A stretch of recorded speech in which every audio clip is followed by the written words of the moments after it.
कभी सोचा है, शत्रु सिर्फ विनाश का कारण हो ये जरूरी नहीं।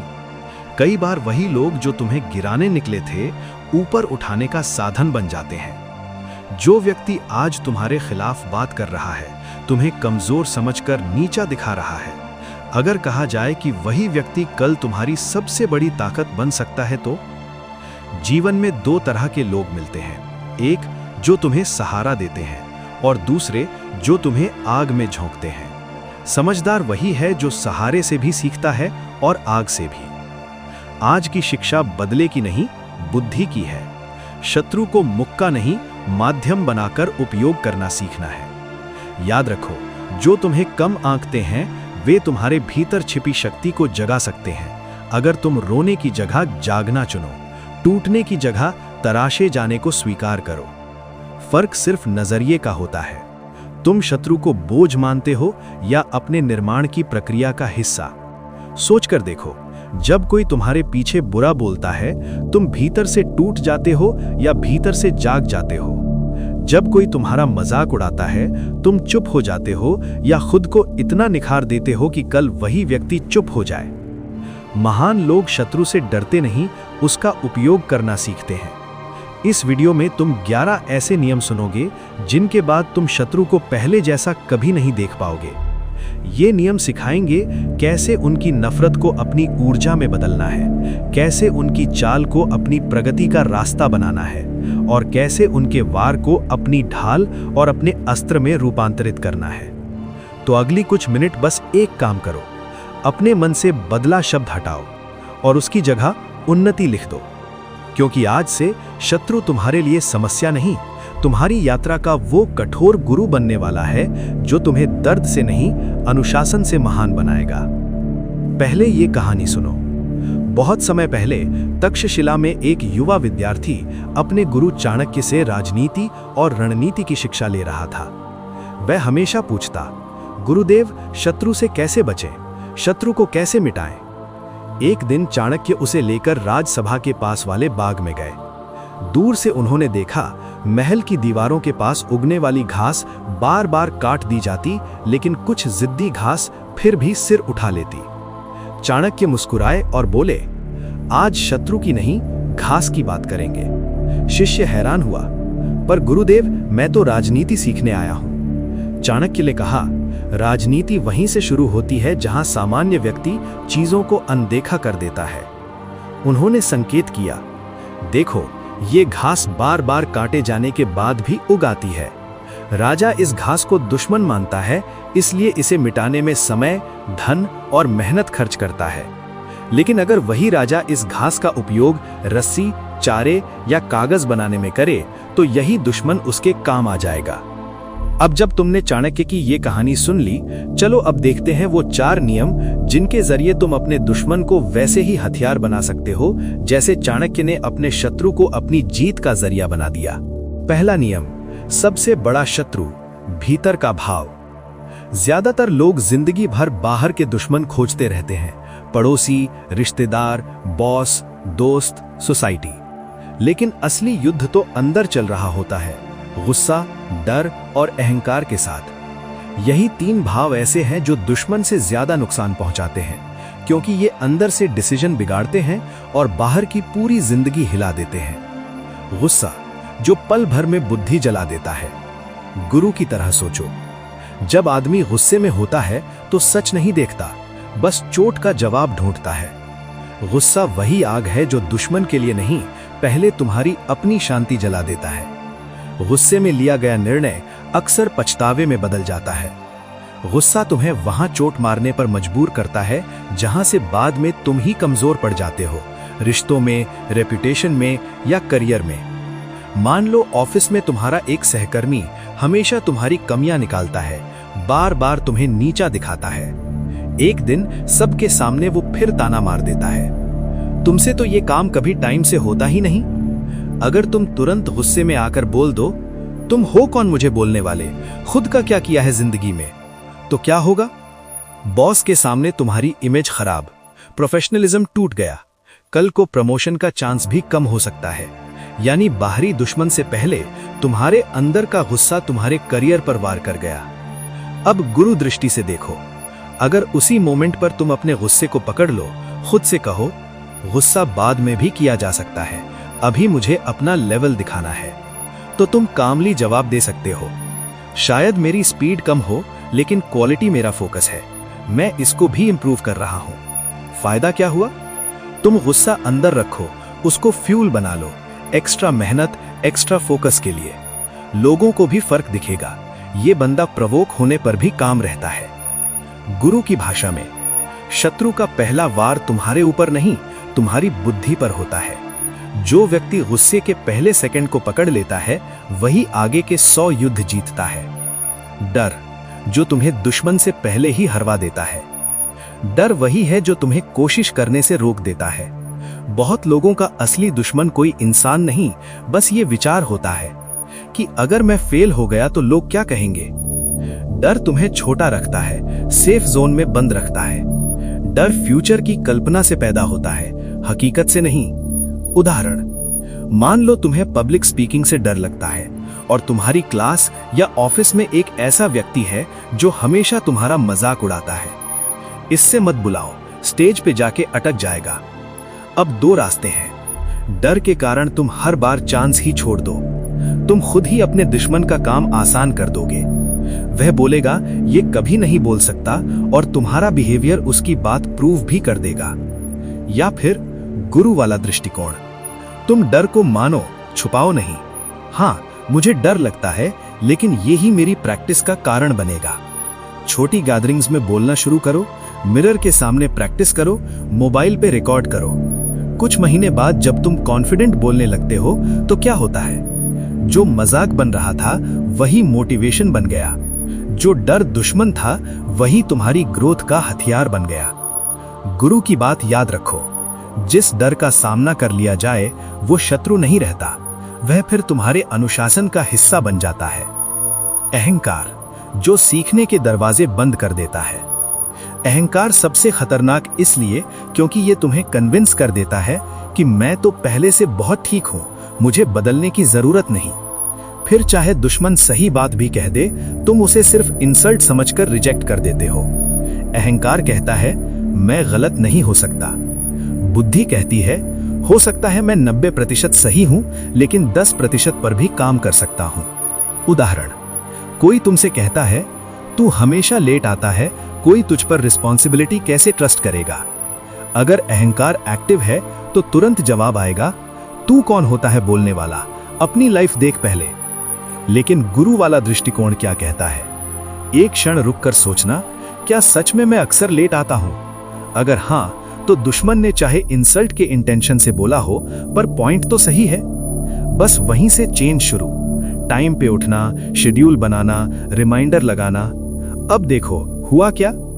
अहंकार को साइड रखकर तुमने दुश्मन की बात को फीडबैक बना लिया। जो व्यक्ति तुम्हें नीचा दिखाना चाह रहा था, उसकी लाइन तुम्हारे इंप्रूवमेंट का रीजन बन गई। गुरु जैसा वाक्य याद रखो, जो शिष्य हर बात में मैं सही साबित करना चाहता है, वो अपने भीतर के शत्रु से कभी नहीं जीत पाता। जो शिष्य मुझ में क्या सुधार हो सकता है पूछता है, उसका कोई बाहरी दुश्मन लंबे समय तक टिक नहीं सकता। इस नियम को प्रैक्टिकली कैसे अपनाओ? जब भी कोई शत्रु तुम्हारे खिलाफ बोले, पहले अंदर देखो, मेरा गुस्सा बोल रहा है, मेरा डर बोल रहा है, या मेरा ईगो बोल रहा है। तुरंत जवाब मत दो, बस 10-15 सेकंड का अंतर डालो। ये छोटा गैप तुम्हें रिएक्शन से निकलकर रिस्पॉन्स की तरफ ले जाता है। जो बात चुभ गई है, रात को अकेले में लिखो, इस बात में मेरे इंप्रूवमेंट की पॉसिबिलिटी क्या है? गुस्सा, डर और अहंकार को दुश्मन नहीं, इंडिकेटर्स मानो। जहां ये तीनों ज्यादा एक्टिव हो रहे हैं, समझो वहीं तुम्हारी सबसे बड़ी ग्रोथ छिपी है। पहला नियम यही सिखाता है, बाहर का दुश्मन तुम्हारी किस्मत तय नहीं करता, तुम्हारे अंदर के भाव तय करते हैं कि तुम गिरोगे या गढ़े जाओगे। जो अपने गुस्से, डर और अहंकार को पहचान ले, उसका बाहरी कोई दुश्मन सच में दुश्मन रह ही नहीं सकता। दूसरा नियम, भाव भीतर, चेहरा स्थिर। शिष्य, पहले नियम में तूने सीखा कि गुस्सा, दुख, जलन ये सब महसूस करना गलत नहीं, इन्हें बहा देना बिना सोचे गलत है। वीर वही नहीं जो तलवार चला दे, वीर वो है जो अपने भीतर उठी आग को दिशा दे सके। चाणक्य स्टाइल, गुस्से को छुपाना नहीं, साधना है। चाणक्य जैसे कहते लगते हैं, शत्रु को कभी मत दिखाओ कि उसने तुम्हें हिला दिया है। तुम्हारी आंखों में आग दिखे पर तुम्हारे चेहरे पर शांति रहे। इसका मतलब क्या है? गुस्सा आना स्वाभाविक है, उसे दबाना नहीं, समझना है। उसे अंदर ईंधन की तरह जमा करना है ताकि वो पढ़ाई, काम, एक्सरसाइज, स्किल बिल्ड करने में लग सके, न कि झगड़े में। उदाहरण, मान लो किसी ने पब्लिक में तुम्हारा अपमान किया, दोस्तों के बीच या फैमिली फंक्शन में किसी बड़े ने ताना मार दिया। इससे कुछ नहीं होगा लाइफ में, बस सपने देखता रहेगा। इंस्टेंट रिएक्शन क्या होगी? दिल दुखेगा, गुस्सा आएगा, आंसू आ सकते हैं। अगर उसी समय तुम तड़ाक से जवाब दे दो, चिल्ला दो या वहां से गुस्से में, तो सबको यह दिखेगा कि तुम्हारा सेल्फ कंट्रोल कमजोर है। अब गुरु वाला मार्ग देखो। तुम अंदर गुस्सा महसूस करो, लेकिन उस समय बस हल्की मुस्कान रखो या शांत चेहरा। कुछ मत कहो, बस जगह बदल लो या टॉपिक चेंज कर दो। रात को वही बात याद करो और अपने आप से कहो, अब मेरा काम है इनको गलत प्रूव करना। लफ्जों से नहीं, रिजल्ट से। फिर तुम क्या? दूसरा नियम, भाव भीतर, चेहरा स्थिर। शिष्य, पहले नियम में तूने सीखा कि गुस्सा, डर और अहंकार असली दुश्मन है। अब दूसरा नियम सिखाता है, इन भावों को दबाना नहीं, साधना है। चाणक्य की शैली यही कहती है कि गुस्सा दिखाया नहीं जाता, उसे भीतर की आग बनाकर लक्ष्य की ओर मोड़ दिया जाता है। चाणक्य वाला प्रिंसिपल, शांत बाहर, प्रज्वलित भीतर। जब कोई तुम्हें चोट पहुंचाता है, इंसल्ट करता है, धोखा देता है, तो दो शक्लें बनती हैं। बाहरी शक्ल जो दुनिया देखती है, भीतरी आग जो सिर्फ तुम महसूस करते हो। अज्ञानी तुरंत बाहरी शक्ल बिगाड़ देता है। ऊंची आवाज, झगड़ा, drama, status, story, loud reaction. बुद्धिमान अपने चेहरे को शांत रखता है और भीतर कहता है, यही मेरा फ्यूल है, अब मैं इससे अपनी तैयारी को और तेज करूंगा। चाणक्य जैसा दृष्टिकोण ये नहीं कहता कि गुस्सा मत करो, वो कहता है गुस्सा तो आएगा ही, लेकिन ये निर्णय तुम्हारा है कि इसे तलवार की तरह जंग लगी छोड़ोगे या आग की तरह लोहे को तलवार बनाओगे। उदाहरण 1, इंसल्ट को अभ्यास का ईंधन बनाना। मान लो तू YouTube चैनल शुरू कर रहा है, मेहनत से वीडियो बनाता है, लेकिन कमेंट में कोई लिख देता है, ये क्या बकवास है, तेरा फेस भी बोरिंग है, आवाज भी, बंद कर दे ये सब। अब दो रास्ते हैं, हेटर्स विल हेट, कमेंट में लड़ाई, दिन भर दिमाग हैवी, अगले दिन रिकॉर्ड करने का मूड खराब। इसमें हुआ क्या? एक रैंडम इंसान ने रिमोट पकड़ लिया और तेरे इमोशंस का बटन दबाकर पूरा दिन कंट्रोल कर लिया। गुरु वाला रास्ता, कमेंट पढ़कर अंदर चोट लगे ये नॉर्मल है, लेकिन तू खुद से कहे, ठीक है तुझे मेरा वीडियो बकवास लगा, अब मैं इसी बात को रीजन बनाऊंगा और नेक्स्ट वीडियो को और पावरफुल बनाऊंगा। तू अपनी आवाज पर काम करे, बॉडी लैंग्वेज पर काम करे, स्क्रिप्ट को टाइट करे और डिसिप्लिन और प्रैक्टिस बढ़ा दे। बाहर से शांत, अंदर से डिटर्मिनेशन डबल। फर्क देख, पहले तरीके में गुस्से ने तुझे कंट्रोल किया, दूसरे तरीके में तू गुस्से को कंट्रोल करके यूज कर रहा है। उदाहरण 2, वर्क प्लेस या फैमिली में काम रहकर गेम पलटना। मान लो फैमिली में कोई रिश्तेदार हमेशा तेरा मजाक उड़ाता है, इससे बिजनेस क्या संभालेगा, ये तो जिंदगी भर नौकरी भी मुश्किल से करेगा। अगर तू वहीं गुस्से में बोल पड़ता है, तुम लोग मुझे कभी सपोर्ट नहीं करते, मैं भी देख लूंगा, तो ना तेरा पॉइंट वैलिड बचेगा न रिस्पेक्ट। लेकिन गुरु स्टाइल रिस्पॉन्स क्या होगा? तू बस हल्की सी मुस्कान के साथ बोले, चलिए आपको ऐसा लगता है, ठीक है, 1-2 साल देख लीजिए, रिजल्ट आपके सामने होगा। और भीतर से क्या करेगा? उनकी लाइन को नोट कर लेगा, इससे क्या संभालेगा। ये लाइन तेरे लिए डेली याद दिलाने वाला मंत्र बन जाएगी। हर बार थकने पर तू याद करेगा, उन्होंने कहा था तू नहीं कर सकता। अब ये लाइन ही तेरी प्रैक्टिस का फ्यूल है। बाहर तू काम, रिस्पेक्टफुल, कंट्रोल में, अंदर से तू razor sharp, focused, disciplined, committed. गुरु की सीख, रिएक्शन नहीं, रिस्पॉन्स। शिष्य, याद रख, रिएक्शन वो होता है जो दर्द से तुरंत निकलता है, रिस्पॉन्स वो होता है जो दिमाग से समझकर निकलता है। चाणक्य जैसे गुरु ये नहीं सिखाते कि भावनाहीन बन जाओ, वो सिखाते हैं भावनाओं को बहने मत दो, उन्हें दिशा दो। जब अगली बार कोई दुश्मन तुझे चिढ़ाए, प्रवोक करे, तेरी इंसल्ट करे, तुरंत मन में बोल, मैं अभी कोई डिसीजन नहीं लूंगा। चेहरा शांत रख, ज्यादा बोलने से बच। बाद में अकेले में बैठकर सोच, इस इंसिडेंट से मैं क्या सीख सकता हूं? मैं अपनी स्किल, अपना काम, अपनी तैयारी कहां बेहतर कर सकता हूं? फिर गुस्से को फ्यूल बना। ज्यादा पढ़ाई, ज्यादा प्रैक्टिस, ज्यादा मेहनत।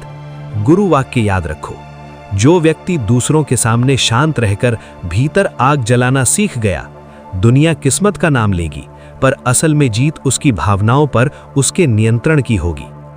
तीसरा नियम, दुश्मन को आईना बना दो। शिष्य, अक्सर लोग आलोचना सुनते ही टूट जाते हैं, जबकि बुद्धिमान इंसान वही बात सुनकर जाग जाता है। जो बात तुम्हारा दुश्मन तुम्हारे बारे में बार बार बोलता है, अगर तुम उसे ईगो से नहीं, ईमानदारी से सुन लो, तो वही तुम्हारे सुधार का सबसे सच्चा आईना बन जाती है। नियम की समझ, आलोचना को औजार बना।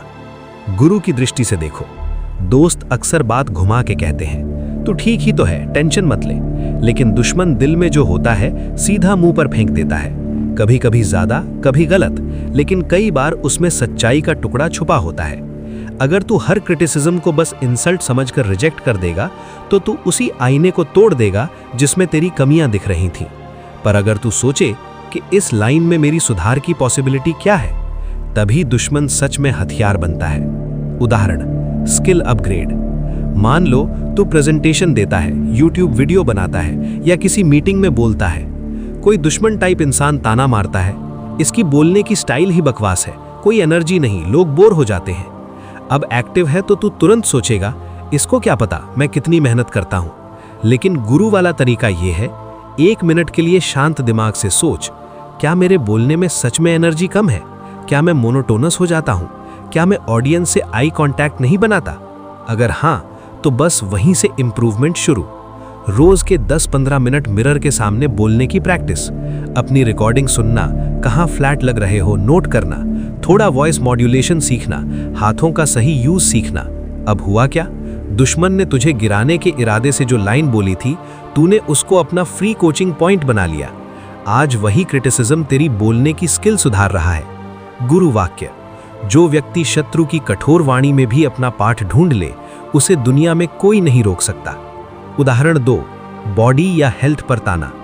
मान लो कोई बार बार ताना मारता है, ये तो हमेशा थका रहता है, बॉडी भी ढीली है, कोई भी गेम खेलने लायक नहीं। पहली बात, मजाक चोट करेगा, ये नॉर्मल है, लेकिन यहीं तू 2 रास्तों पर आएगा। अंदर ही अंदर दुखी होना, लोगों से दूर भागना और रूटीन और बिगाड़ लेना। या फिर सोचना, क्या मैं सच में लेजी हो गया हूं? क्या मैं थोड़ा सा वर्कआउट स्टार्ट कर सकता हूं? अगर तू दूसरा रास्ता चुनता है, रोज के 20 से 30 मिनट वॉक, हल्की एक्सरसाइज, थोड़ी स्ट्रेचिंग, धीरे धीरे बॉडी पोस्चर सुधरेगा, एनर्जी आएगी, चेहरा बदलने लगेगा। कुछ महीनों बाद वही लोग बोलेंगे, तू तो चेंज हो गया, अब तो फिट दिखता है। यानी जो बात पहले ताना थी, वही तेरे हेल्थ ट्रांसफॉर्मेशन का स्टार्ट पॉइंट बन गई। दुश्मन ने आईना दिखाया, तूने खुद को तराश लिया। उदाहरण 3, कैरियर या बिजनेस पर ताना। मान लो फैमिली या ऑफिस में कोई बोल देता है, इससे कमिटमेंट की उम्मीद मत रखो, ये आदमी काम पूरा करता ही नहीं। अगर तू बस हर्ट होकर सोचेगा, सब मेरे खिलाफ है, तो कुछ नहीं बदलेगा। पर अगर तू गुरु मोड में सोचे, क्या मैं सच में आधे काम छोड़ देता हूं? क्या मैं टाइम पे डिलीवर नहीं करता? अगर जवाब हाँ में है, तो बस ये हार्श लाइन तेरे लिए सिग्नल है।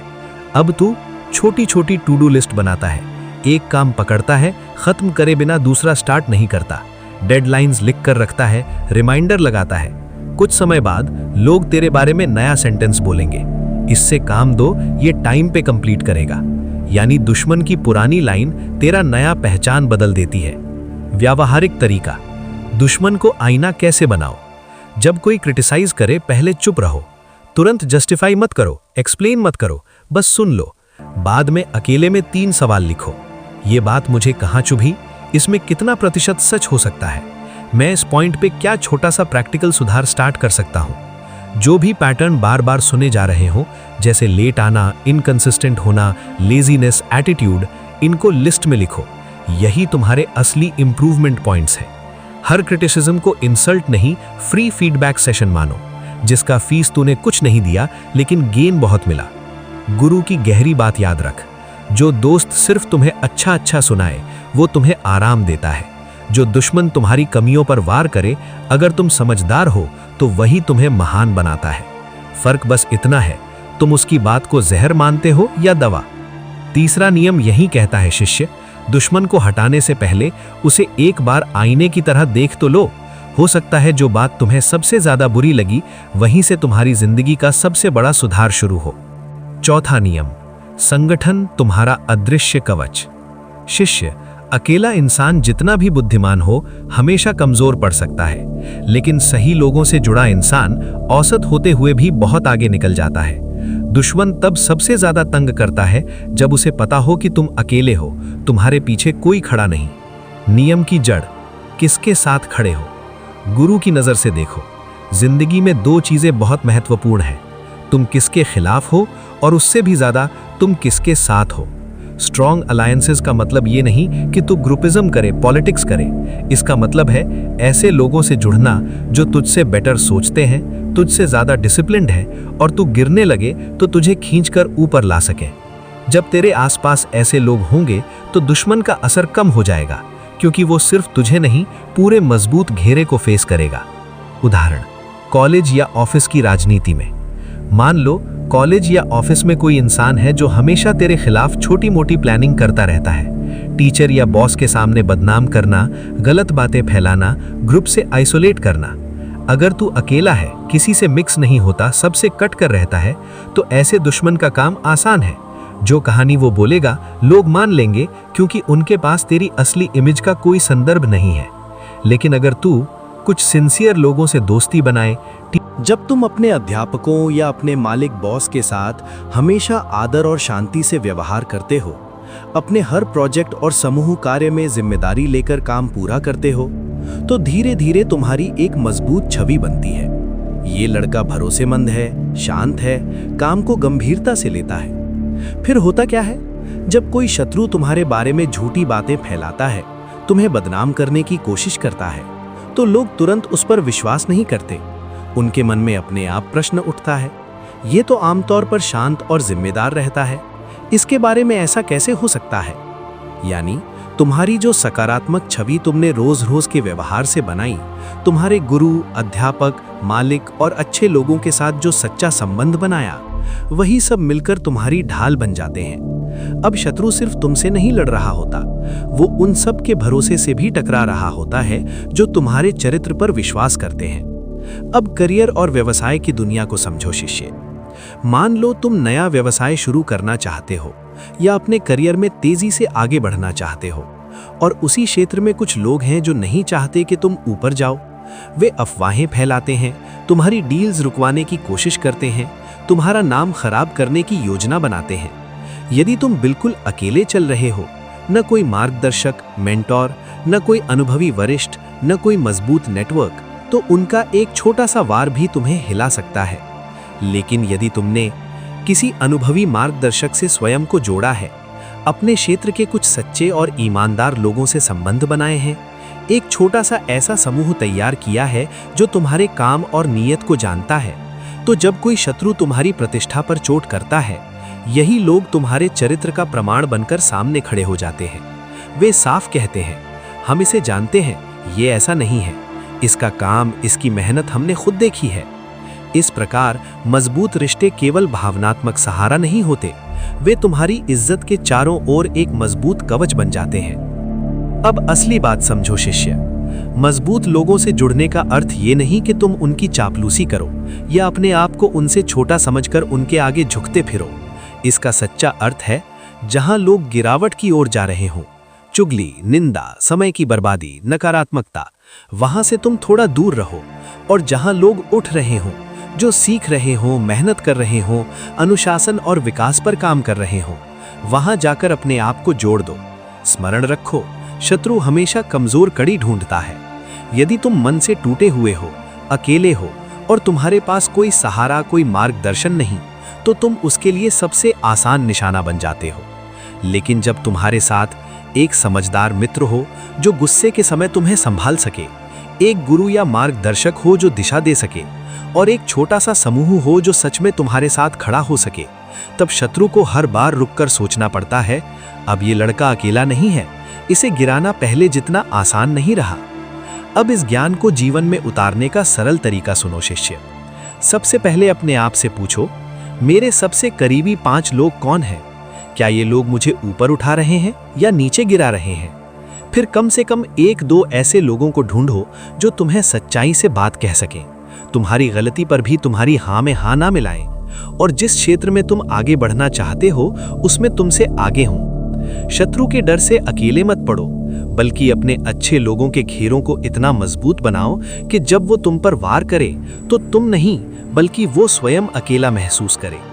और अंत में ये वचन अपने हृदय में बसा लो शिष्य, एक तलवार अकेले युद्ध में चमक सकती है, पर जब वही तलवार एक मजबूत सेना के साथ चलती है तब वो इतिहास बदल देती है। जिंदगी के युद्ध में तुम्हारी सेना तुम्हारे रिश्ते और तुम्हारे अलायंसेस हैं। जितनी समझदारी से तुम इन्हें चुनोगे, उतना ही तुम्हारा हर दुश्मन कमजोर पड़ता चला जाएगा।